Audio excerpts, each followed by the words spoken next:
Thank you Jesus, hallelujah. धन्यवाद ईशू. या आपले पवित्र हात स्वर्गाकडे उंच करूया प्रियांनो. Thank you lord, hallelujah. धन्यवाद ईशू, धन्यवाद ईशू, धन्यवाद ईशू. Thank you Jesus. आपल्या जीवनाचा पूर्ण ताबा प्रभूच्या हाती सुपूर्द करूया प्रियांनो. आज रात्री तुमच्या इच्छेने तुम्ही इथं आलेले नाहीत, माझ्या देवाने तुम्हाला इथं आणलंय. तो तुम्हाला आज रात्री रिकाम्या हाताने जाऊ देणार नाही. आजची रात्र काहीतरी विशेष गोष्टी घडणार आहेत. समर्पित होऊया प्रभूच्या चरणाशी. Thank you lord, hallelujah. धन्यवाद, धन्यवाद, धन्यवाद ईशू. पवित्र आत्म्या ये जणी रे, कृपादान तव घेऊनी रे, कृपादान तव घेऊनी रे. पवित्र आत्म्या ये जणी रे, कृपादान तव घेऊनी रे, कृपादान तव घेऊनी रे. सांत्वन करता तू महान, परमपित्याचे तू वरदान. सांत्वन करता तू महान, परमपित्याचे तू वरदान.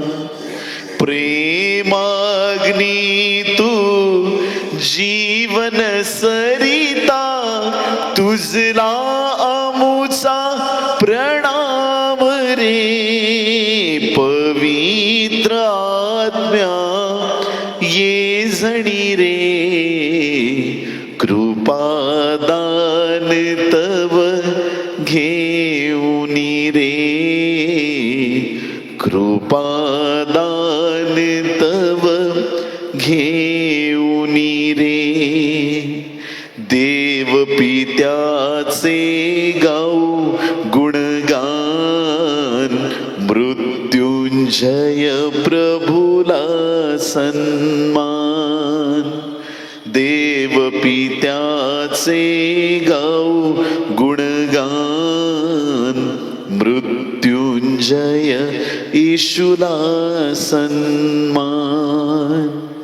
पवित्र आत्मा देव सनातन, पवित्र आत्मा देव सनातन, तुझला मुचे वंदन घे. पवित्र आत्म्या ये जणी रे, कृपादान तव घेऊनी रे, कृपादान तव घेऊनी रे. धन्यवाद, धन्यवाद, धन्यवाद, धन्यवाद ईशू. पवित्र पवित्र परमपवित्र थोर सनातन आमच्या स्वर्गीच्या देवा, ज्या नावाने आम्हाला बंधनातून सोडवलं, जे नाव सर्व नावांपेक्षा श्रेष्ठ नाव आहे, ज्या नावात उद्धार आहे, ज्या नावात शांती आहे, ज्या नावात आरोग्य आहे, ज्या नावात स्वर्गात जाण्याचा अधिकार आहे, जे नाव सर्व नावांपेक्षा उच्च नाव आहे, त्या प्रभू येशू ख्रिस्ताच्या पवित्र नावात हे पित्या आम्ही तुझ्या चरणाशी लीन आणि नम्र अंतकरणाने येत आहोत. आज रात्री प्रभू आपल्या पवित्र वचनाद्वारे आमच्या अंतकरणाची पकड घे. आमच्याशी बोल, तुझं बोलणं आम्हाला कळण्यासाठी प्रत्येकाला तुझा पवित्र आत्मा दे. प्रभू परमेश्वरा, तुझ्या उपस्थितीने हे स्थान भरून जाऊ दे. तुझ्या वचनाच्या सामर्थ्याने प्रत्येकाला उत्साही आणि उत्स्फूर्त कर. आमच्याशी बोल, तुझं बोलणं आम्हाला कळू देत प्रभू. आज रात्री आमचा विश्वास आहे प्रभू, ओठ माझेत पण प्रत्येक शब्द स्वर्गातून तुझपासून येत आहे. स्वर्गीच्या देवा, तुझ्या वाणीने, तुझ्या शब्दाने आमची भेट घे. एजकेलच्या मुखातून संदेश वधवून घेतलास आणि मेलेल्या अस्थींमध्ये जीवन आलं. शुष्क अस्थीची खोरी जे जीवनाचं खोरं बनलं प्रभू, तुझ्या वचनाच्या सामर्थ्याने आज रात्री आम्ही प्रार्थना करत आहोत. सांगलवाडीमध्ये तेच रिवायवल आम्ही डिक्लेअर करतो. येशूच्या नावात आज रात्री तुझ्या पवित्र वचनाच्या द्वारे संजीवन येऊ दे. तुझ्या वचनाच्या सामर्थ्याने तू प्रत्येकाला भर. पित्या तुला धन्यवाद देतो. हे वातावरण तुझ्या पवित्र हाती घेतलंस. तुझे उपकार मानतो. तू बोल, आम्ही ऐकू असं होऊ दे. ही सर्व प्रार्थना उद्धारक येशू याच्या गोड पवित्र आणि सर्वोच्च नावात मागतो म्हणून पित्या ऐक. आमेन आमेन आमेन. टाळ्या वाजून प्रभूला धन्यवाद देऊया जोरदार. बोला येशू मसीह की आमेन. हालेलुया. आपण बसू शकता. प्रभूची स्तुती असो. लवकर बसतील त्यांना जास्त आशीर्वाद मिळेल. पटकन लवकर. येस. बोलो येशू मसीह की. प्रभूची स्तुती असो. देवाच्या प्रिय लोकांनो, ज्यावेळेस मनुष्य जगामध्ये येतो, एका बाळाचा जन्म होतो आणि जन्मल्यानंतर जर बाळ रडलं नाही तर त्याला चांगलं मानलं जात नाही. त्या बाळात काहीतरी प्रॉब्लेम आहे असं आपल्याला वाटतं आणि ते बाळ रडतं आणि त्या बाळाला भूक लागलेली असते. जन्मल्या क्षणापासून आपल्या गरजांना सुरुवात होते आणि शेवटपर्यंत त्या गरजा काही ना काही कुठल्या ना कुठल्या प्रकारे असतात. आणि परमेश्वर आपल्या त्या गरजा नेहमी पूर्ण करत असतो.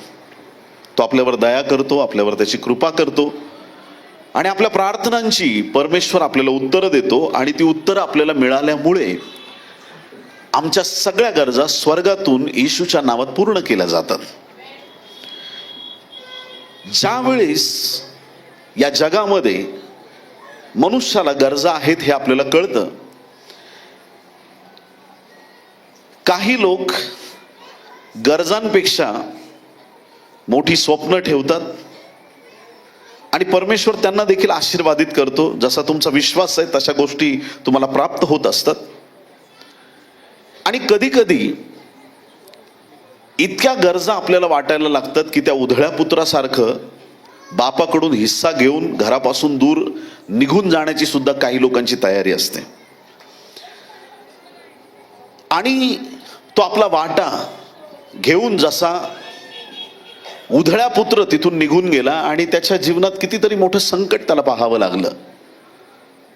दारिद्र्याने त्याला गाठलं आणि त्याच्याकडचा वाटा त्याच्याकडे टिकला नाही. अशा परिस्थितीतून त्याला जावं लागलं. मग ज्या वेळेस मनुष्य असा स्वार्थी बनतो आणि मग तो कधी कधी असा भरकटून जाऊ शकतो.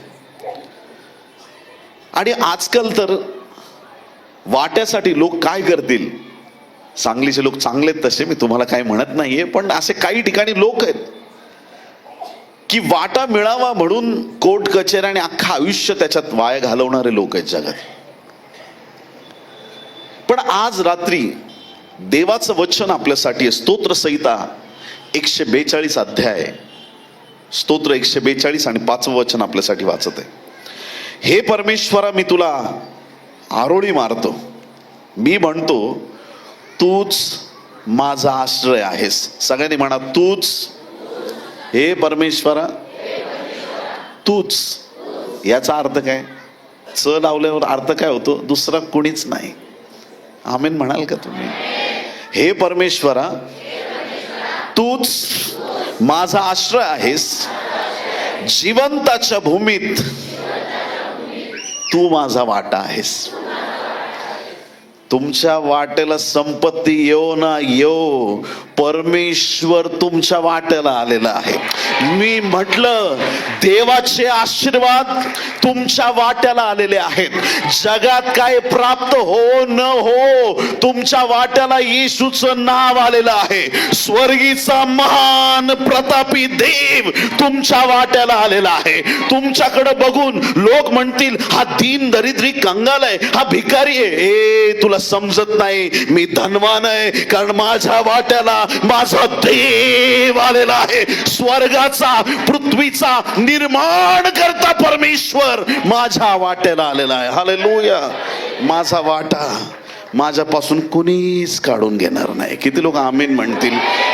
म्हणा, माझा परमेश्वर, माझा येशू, माझा पवित्र आत्मा माझा वाटा आहे. एकदा तुम्हाला हे गणित कळालं ना, कोणापुढंच हात पसरणार नाही.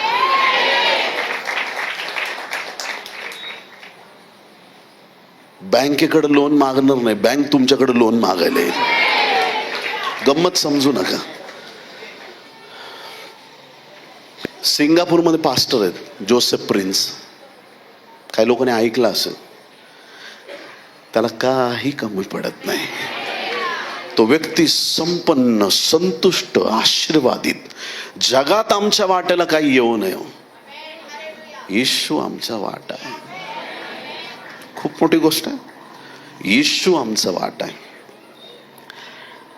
पवित्र शास्त्रात काही घटना आपण पाहणार आहोत आज. कुठं काय लिहिलं पवित्र शास्त्रामध्ये? पहिले शमूएल 30व्या अध्यायात एक सुंदर घटना नमूद करण्यात आलेली आहे. पहिली 2च वचनं वाचतो 30व्या अध्यायाची. पहिले शमूएल 30 अध्याय 1 आणि 2 वचन. दावीद आपल्या माणसांबरोबर सिकलाग येथे 3ऱ्या दिवशी पोहोचला. तेव्हा त्यांच्या दृष्टीस पडले की अमालेक्यांनी दक्षिण देश व सिकलाग ह्यावर स्वारी केली असून सिकलागवर मारा करून ते अग्नीने जाळून टाकले आहे आणि तेथील स्त्रियांना व लहान मोठ्या सगळ्यांना त्यांनी कैद करून नेले आहे. त्यांनी कोणाची कत्तल केली नाही, तरी त्यांचा पाडाव करून ते आपल्या वाटेने गेले. ज्यावेळेस दावीद सिकलाग येथे येऊन पोहोचलेला आहे आणि त्या ठिकाणी आल्याच्या नंतर त्याला एक बातमी कळाली, अमालेक्यांनी दक्षिण सगळा प्रदेश लुटून नेलेला आहे. आणि अमालेकी लोकांनी सगळं काही लुटलं. पण अजून तुम्ही पुढे वाचत जाल तर तुम्हाला या गोष्टी वाचायला मिळतील. सगळी वचनं वाचणार नाहीत, पण माझ्यावर विश्वास ठेवा, मी वाचून आलेलो आहे. आमेन, हालेलुया. तर दाविदाच्या पत्नीपैकी, म्हणजे बऱ्याच होत्या, त्यापैकी अहिनवाम आणि अबिगैल या त्याच्या 2 पत्नी ज्या होत्या, त्यांना सुद्धा गुलाम करून पकडून अमालेकी लोक घेऊन गेले होते. आणि आता सगळे जे त्या भागातले लोक आहेत की अमालेकी लोक आक्रमण करून त्यांची संपत्ती, त्यांची मुलं बाळं बायका सगळ्यांना लुटून ते घेऊन गेल्याच्या नंतर, सगळं ओरबाडून नेल्याच्या नंतर दावीद तिथं पोहोचला. दावीद कोण आहे? देवाने निवडलेला अभिषिक्त आहे. किती लोक आमेन म्हणतील? आता ह्या सिच्युएशन मध्ये पहिले शमूएल 30 अध्याय आणि 6वं वचन आपल्याला काय सांगतं पहा. पहिले शमूएल 30:6. तेव्हा दावीद मोठ्या पेचात पडला. का? ही परिस्थिती बघून. कारण लोक आपले पुत्र व कन्या ह्यांच्यासाठी शोकाकुल होऊन दावीदाला दगडमार करावा असे म्हणू लागले. पण दावीद आपला देव परमेश्वर ह्याच्यावर भिस्त ठेवून खंबीर राहिला. किती लोक आमेन म्हणते? कधीच लोकांचा भरोसा करू नका. किती लोक आमेन म्हणते? हालेलुया. बोलो येशू मसीह की. कधीच लोकांचा भरोसा करू नका. हे तेच लोक आहेत ज्या वेळेस मी थोडं खाली आलं तर चालेल का? परवानगी आहे सगळ्यांची? नाही म्हटलं तरी येणार आहे. बोला हो. ठीक आहे. चेक. नाही चालेल, ठीक आहे. कुठं होतो आपण? आपण इथं हॉलमध्येच आहे, कुठं गेलोच नाही. Praise the Lord, hallelujah. बरं, आता देवाच्या प्रिय लोकांनो, एक सिच्युएशन लक्षात घ्या. दावीद पलिष्ठांच्या भेटीसाठी गेलाय काही कारणास्तव. विषयांतर नको म्हणून डिटेल नाही बोलत. पण तिथून दावीद जसा सिकलाग मध्ये आला, त्याच्या दृष्टीला एक गोष्ट पडली की अमालेक्यांनी येऊन सगळा त्याचा प्रदेश लुटून नेलाय. त्याच्या 2 बायका, मुलं बाळ, सगळं काही लोकांची संपत्ती लुटून हे लोक घेऊन गेलेले आहेत. आणि तिथले जे त्याचे स्वतःचे लोक आहेत, त्यांनी ठरवलं की दावीदाला धोंडमार करावा. हे कोण लोक आहेत प्रियांनो? हे तेच लोक आहेत जेव्हा या दाविदाने गल्ल्याथाला मारलं होतं त्यावेळेस हे दाविदाचं गुणगान गात होते. शौलाने हजारो वधिले, दाविदाने लाखो वधिले. लोक तुम्हाला कधी डोक्यावर घेतील आणि कधी फेकून देतील सांगता येत नाही. लोगों की बातें कभी मत सुनना. कोणी आमेन म्हणाल का? लोक असेच असतात. येशूच्या काळात पण असेच लोक होते. येशू ख्रिस्ताने गाढवीच्या शिंगरावरती बसून मोठ्या जयोत्सवात यरूशलेमेत प्रवेश केला आणि यरूशलेमेत त्याने प्रवेश केल्याच्या नंतर तिथं जात असताना लोक म्हणत होते, होसान्ना होसान्ना, प्रभूच्या नावाने येणारा राजा धन्यवादित असो. काय गौरव. आणि पुढं प्रभूने हंटर घेतला आणि 8 दिवसात सगळी सिच्युएशन बदलली. जे लोक म्हणत होते होसान्ना, तेच लोक म्हणायला लागले याला क्रूसावर द्या. लोकांच्या शब्दाचं कधीच वाईट वाटून घेऊ नका. लोक बदलणारे असतात. जो देव बदलत नाही त्याच्या शब्दावर विश्वास ठेवा.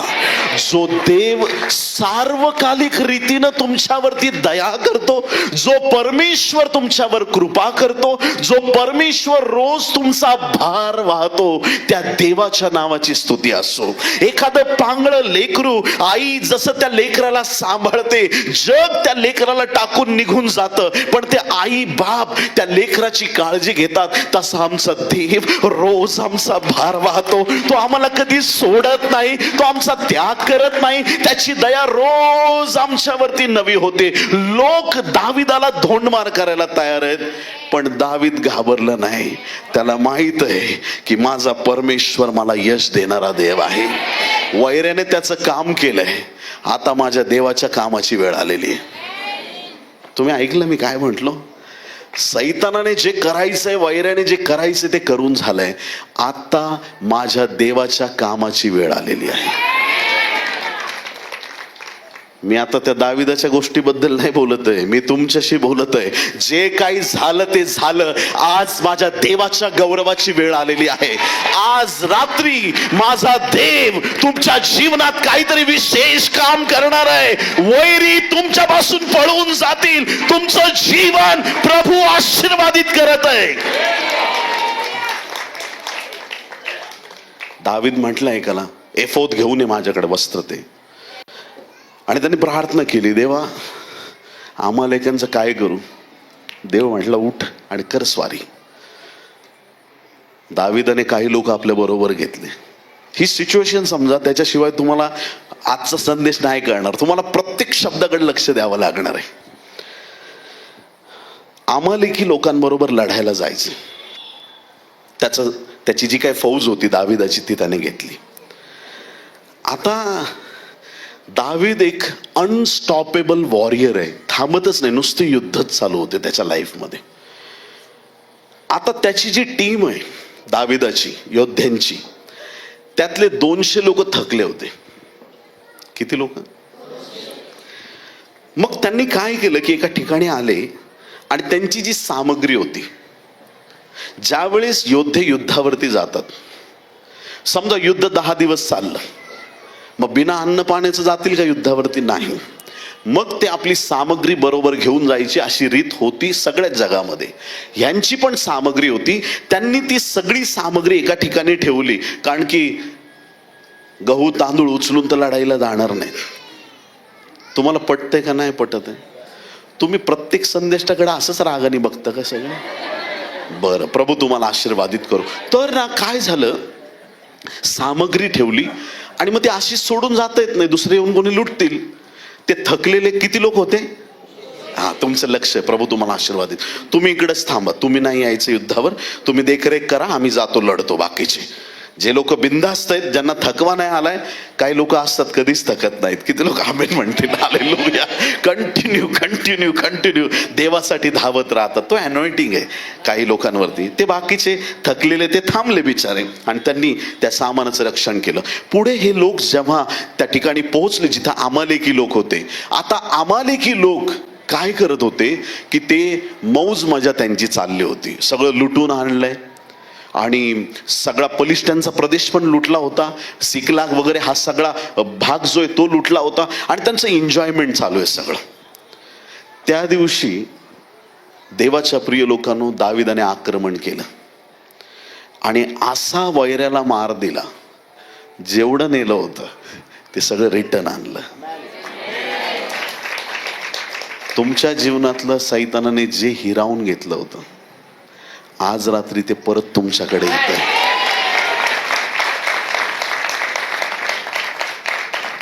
इस्रायलसाठी दावीद लढला, तुमच्यासाठी तुमचा देव लढणार आहे. तुम्हाला लढायची गरज पडणार नाही, तो प्रभू तुमच्यासाठी लढेल. लूट घेतली, दावीद रिटर्न आला. परत कुठं आला? कुठं ते सामान सगळं ठेवलं होतं ना तिथे येऊन पोहोचला. आणि जसा तिथं आला, हे लढून आलेले योद्धे काय म्हटले माहिती का?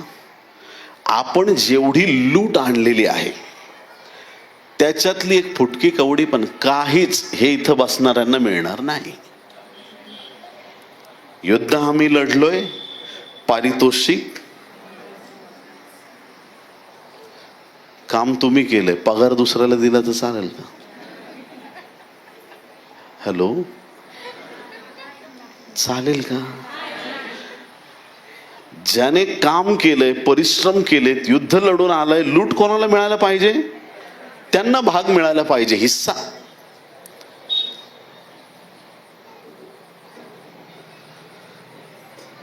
लढणाऱ्या प्रत्येक व्यक्तीने, लढवय्याने, दाविदाच्या योद्ध्यांनी एक गोष्ट सांगितली की हे 200 लोक जे बसलेत ना त्यांना एक कण पण मिळणार नाही. आम्ही लढून आलोय, आम्हाला हिस्सा मिळेल, यांना मिळणार नाही. दावीद काय म्हटलं माहितीये का? जेवढा वाटत तुम्हाला तेवढाच वाटत त्यांना पण मिळेल. तुम्हाला समजलं नाही प्रियांनो? Come on church, hallelujah. जेवढा वाटा लढणाऱ्यांना तेवढाच वाटा थकलेल्यांना. अहो कष्टी व भाराक्रांत जनो, तुम्ही मजकडे या म्हणजे मी तुम्हाला विसावा देईल. जे जलाशयाकडे येतील ते तृप्त केले जातील. तुम्ही लढलात की नाही हे परमेश्वर बघणार नाही, फक्त तुम्ही त्याच्या चरणाशी आलेले आहात हे महत्वाचं आहे. आणि जे प्रभूकडे येतील त्यांना प्रभू वाटा दिल्याशिवाय राहणार नाही. एक गरीब बाप असतो आणि ना त्याची ऐपतच नसते काही करण्याची. घरी सारखं घरामध्ये तेच, पैसे नाही पैसे नाही, प्रॉब्लेम. गरीब बाप असतो, मोलमजुरी करतो, कसं तरी घर चालवतो. लेकरं म्हणतात डॅडी स्कूलची फी भरायची आहे, पैसे नाही आहेत आपल्याकडं, असं तसं हे ते काय काय चालू असतं घरामध्ये. माझ्या फ्रेंडने असे डॉल घेतली आणि त्यांच्याकडे खेळणे आहेत आणि माझ्याकडे काहीच नाही, असं तसं. बाप पण बिचारा वैतागलेला असतो, तो प्रयत्नशील असतो, कसं माझी मिळकत वाढेल. एक दिवशी हा बाप कामावर जातो आणि त्याला तिथं मोठ्या पगाराची नोकरी मिळते. आणि जिथं त्याला नोकरी मिळते त्याला असं सांगण्यात येतं की तुला आज आम्ही नवीन गाडी देत आहोत, तुला नवीन घर देत आहोत, तुला एवढा पगार असेल, तू आता आजपासून संपन्न होणार, आज नंतर तुझ्या गरजा पूर्ण केल्या जातील. तो बाप घरी येतो आणि तो आनंदाने खूप खेळण्या, खाऊ, काय काय काय काय घेऊन घरी पोहोचतो. लेकरांना खाऊ देतो, बायकोला साडी देतो, सगळ्यांना सांगतो की दारामध्ये जी गाडी उभी आहे ती देवाने मला दिलेली आहे, मला मोठ्या पगाराची नोकरी लागली, आज नंतर आपण या झोपड्यात नाही, आपण मोठ्या महालात राहणार आहोत. ती लेकरं रडत बसलेत. नोकरी बापाला मिळाली, गाडी बापाला मिळाली, पैसा बापाला मिळालाय, आमचं काय? बायको रडत बसली, हे तुम्हाला मिळालंय, आमचं काय? असंच कितीतरी ख्रिस्ती लोकांचं झालं. येशूने विजय मिळवला याचा अर्थ मंडळीला पण विजय मिळालेला आहे. मस्तकाचं नाव विकास कांबळे आणि शरीराचं दुसरंच. मस्तक आणि शरीर एक आहे का नाही आहे? जर मस्तक आणि शरीर एक आहे तसा ख्रिस्त आणि मंडळी एक आहे. येशू पवित्र आहे, मंडळी पवित्र आहे. येशू सामर्थ्यवान आहे, मंडळी सामर्थ्यवान आहे. येशू संपन्न आहे, मंडळी संपन्न आहे. येशू आशीर्वादित आहे, मंडळी आशीर्वादित आहे. एक सारखा वाटा. दाविदाने सगळ्यांना एक सारखा वाटा दिला. बोलो येशू मसीह की.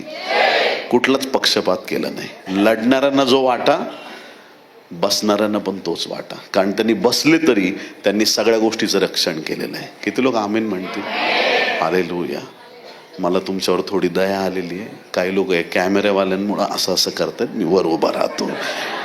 Praise Lord. बोलो येशू मसीह की. दाविदाने एक चांगला निर्णय घेतला. चांगला राजा कशावरून ओळखायचा माहितीये? तो गरिबांची काळजी घेतो, बस. बाकी काय नाही. फक्त श्रीमंताला पुढं पुढं करणारा राजा लबाड आणि ढोंगी.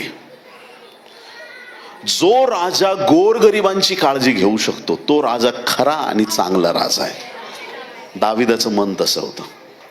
दावीद दया करणारा होता, कृपा करणारा. म्हणून इस्रायलच्या हिस्ट्री मधला एक ग्रेट किंग त्याला म्हणून ओळखलं जातं, एक सामर्थ्यवान सेवक. परत एकदा तुमच्यासाठी वचन वाचतो. 1 शमूएल 30 आणि 24 वचन. 1 शमूएल 30 आणि 24. या बाबतीत तुमचे कोण ऐकणार? म्हणजे बाकीचे बोलत होते ना, बाकीच्यांना लूट मिळणार नाही, ते तुमचं कोण ऐकणार? जे लढाईला गेले त्यांना जेवढा वाटा मिळेल तेवढा जे सामान सुमानाजवळ राहिले त्यांनाही मिळेल. त्यांना सारखाच वाटा मिळेल. किती लोक आमीन मिळेल? एक जुन्या करारातून आपण पाहिलं एक दाविदाबद्दलची गोष्ट. आता आपण डायरेक्ट उडी मारून नवीन करारामध्ये जाऊया. ओके. देवाच्या प्रिय लोकांनो, मत्तई 20 अध्याय आणि 1 ते 16 वचनांमध्ये प्रभू येशू ख्रिस्ताने एक दाखला सांगितलेला आहे. आणि या दाखल्यामध्ये द्राक्षमळ्यातील कामकऱ्यांचा दृष्टांत या ठिकाणी सांगण्यात आलेला आहे. एक घरधनी आहे आणि तो भल्या पहाटे उठून कामकरी आणण्यासाठी आपल्या घरून तो बाहेर गेला. पहाटे तो गेला, त्याला काही लोक भेटले बाहेर गेल्यानंतर की जे लोक त्याच्या द्राक्षमळ्यात काम करायला तयार होते. आणि त्या सगळ्यांशी त्याने बोलणं करून घेतलं, मी तुम्हाला घेऊन जातो, तुम्हाला 1 रुपया पगार मिळेल. पगार ठरलाय, 1 रुपया पगार ठरलेला आहे. जी काही त्यावेळेसची 1 दिवसाची कमाई होती ती त्यांना देण्याचा त्याने निर्णय केला. आणि जेवढे कामगार आहेत ते त्याच्यासाठी तयार झाले. त्यांना घेऊन आला आणि नंतर त्याने कामाला सुरुवात केली. आता हा मालक द्राक्षमळ्याकडे बघतोय आणि त्याला विचार आला की एवढ्याशा कामगारांनी होणार नाही, आपल्याला जास्त कामगार पाहिजे. आणि मग हा मालक 3ऱ्या तासाला परत बाहेर गेला. आणखीन काही लोकांना त्याने सांगितलं की तुम्हाला माझ्या द्राक्षमळ्यात काम करायचे, चला. ते लोक आले. परत हा मालक, वचन आहेत त्या ठिकाणी, 6व्या तासाला गेला. 3रा तास, 6वा तास, 9वा तास आणि 11वा तास, अशा वेगवेगळ्या वेळेंमध्ये तो मालक बाहेर जातो आणि कामगारांना तो घेऊन येतो. आता काम चाललेलं आहे आणि शेवटी 11 तासाला जे आले होते ते सगळ्यात शेवटी आलेले आहेत. त्यांनी पण काम केलं. काही पहाटे आलेत, काही 3ऱ्या तासाला, काही 6व्या तासाला, काही 9व्या तासाला, काही 11व्या तासाला आलेत. वेगवेगळ्या वेळेमध्ये आलेत.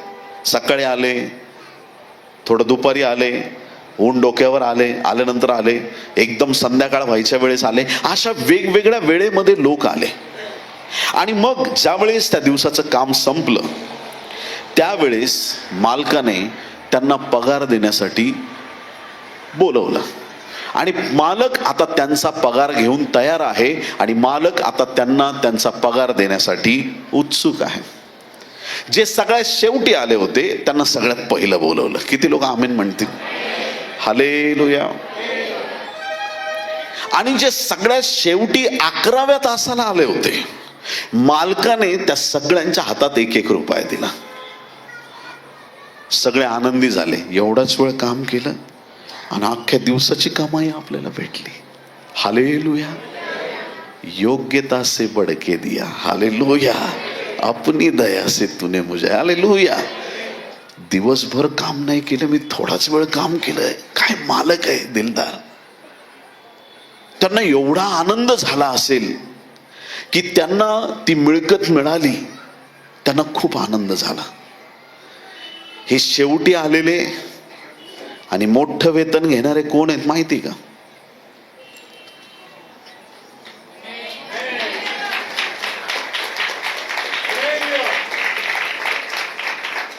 तुम्ही आणि मी शेवटच्या काळात आहोत.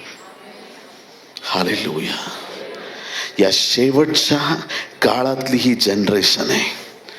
कोणी तुम्हाला सांगेल AI चा जमाना आहे, ChatGPTचा जमाना आहे, इंटरनेटचा, पवित्र आत्म्याचा जमाना आहे, देवाच्या सामर्थ्याचा जमाना आहे.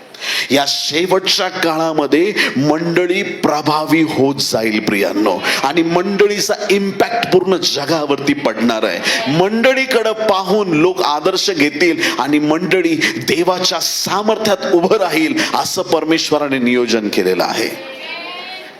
शेवटी आले पण उत्तम वाटा मिळाला, ते लोक आपण आहोत. हालेलुया. Praise Lord.